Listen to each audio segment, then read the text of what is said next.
Welcome back to another video. So last week I showed you some of my favorite compilation WWE DVDs.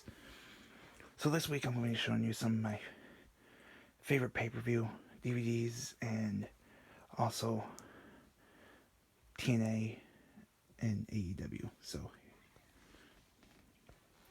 we start with the Royal Rumbles. So these are probably my top favorite 3 Royal Rumbles right here. 2008. John Cena returned and won. 2009, Randy Orton won this one. In 2010, when Edge made his comeback. 2020 Royal Rumble, which I do have it, also pretty good. Okay, so favorite WrestleManias. This is probably one of the first wrestling pay-per-views I got on DVD. This or Survivor Series 2008. One of those two is the first pay-per-view I got on DVD, so this one I thought was pretty good. Next we got WrestleMania 25, WrestleMania 26, 27, and 28. These pretty much were, you had the Undertaker versus Shawn Michaels and Triple H. You had the Rock return. You had him versus John Cena. I kind of like how they went with this, like shiny cover for a couple years. They didn't do that with the 29. But those are probably up there.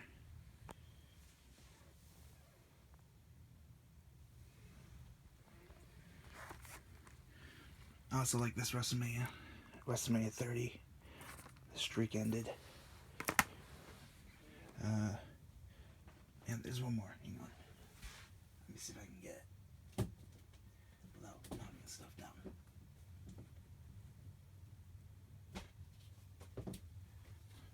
I also like this Royal Rumble, or WrestleMania, where Seth Rollins cashed in. After that, WrestleMania's kind of went downhill for a little while. I still like wrestling, but I'm not a fan of them doing the 2-night thing. I really wish they would go back to making it a 1-night event. WrestleMania used to be very special because not every wrestler got on the card. But now they're trying to get everybody on the card, and pretty cool event. Well, you know what I mean. It just doesn't feel as special when they make it a 2-night event to me. That's just my opinion. I liked it a lot better when it was a 1-night event. And then we have No Mercy 2007. This pay-per-view was in Chicago. Randy Orton became the WWE champion on this night. And then Triple H. And then Randy Orton again. So this is up there too. This is the second pay-per-view I watched live on TV. A lot of people don't talk about this Backlash, but I thought it was pretty good. There's a lot of shocking moments.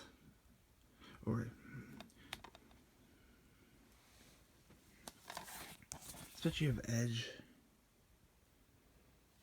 who beat John Cena. And I believe that was the last time they faced each other that I'm aware of.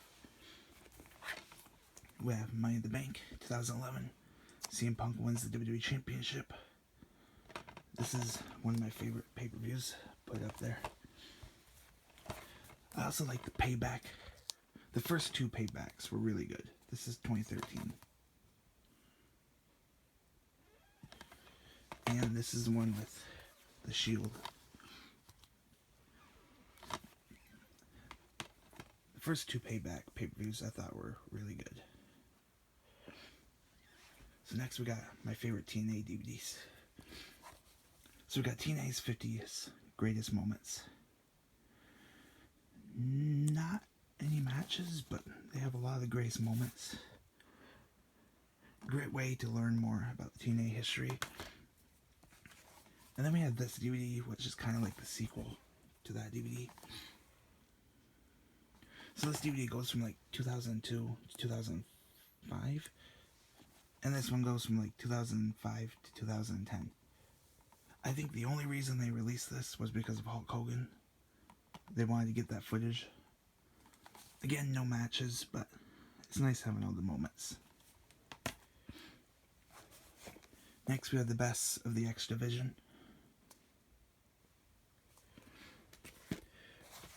We also have the best of 2007. I just love when they do like compilations of the years. You can go back.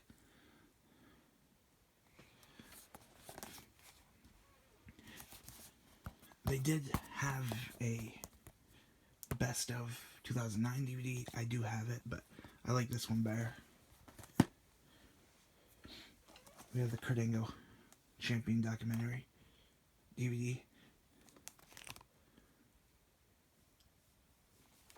Pretty cool documentary. They have like documentary matches inserted. We have this, the best of Jeff Hardy. I have the first volume. I have his other DVD, but I like this one because it's a documentary. Now we got the favorite TNA pay-per-views. Now, this was like when I was first getting into TNA. So, as an older wrestling fan, I see why people don't like these pay-per-views, but for me, this was just my first experience as a fan, so TNA 2010 Genesis. Mr. Anderson made his debut on this night. We had TNA Lockdown. When TNA came to my town, this was the event they were building up hype tours.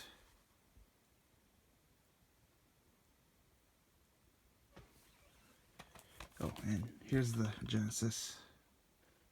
Keep forgetting to show you.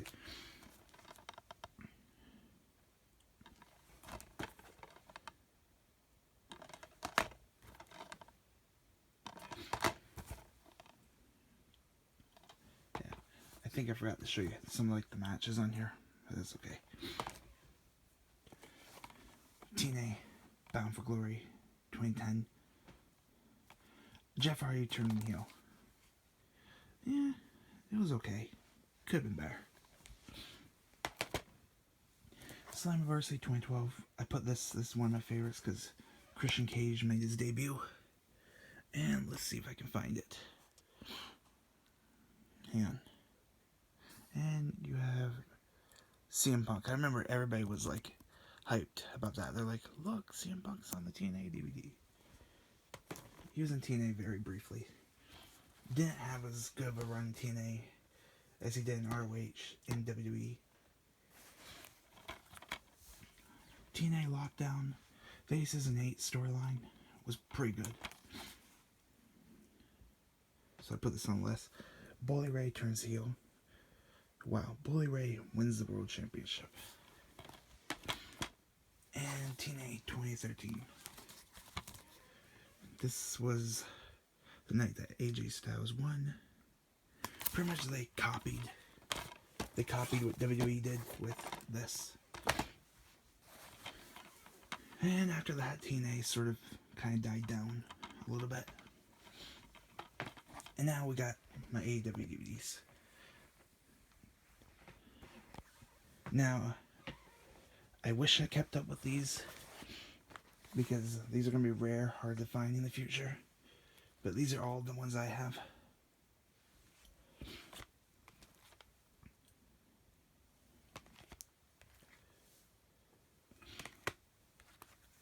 I hope they get like a streaming service one day on HBO Max. A lot of what they did in the early years, the first like 3 or 4 years of this company was really good.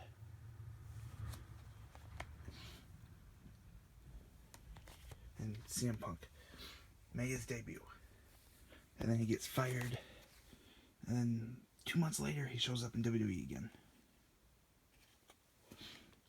Like I said, I really wish I kept up with these. Because I don't have them all, but I wish I did. Because they're going to be rare, hard to find in the future. But if AEW watches this, get a streaming service.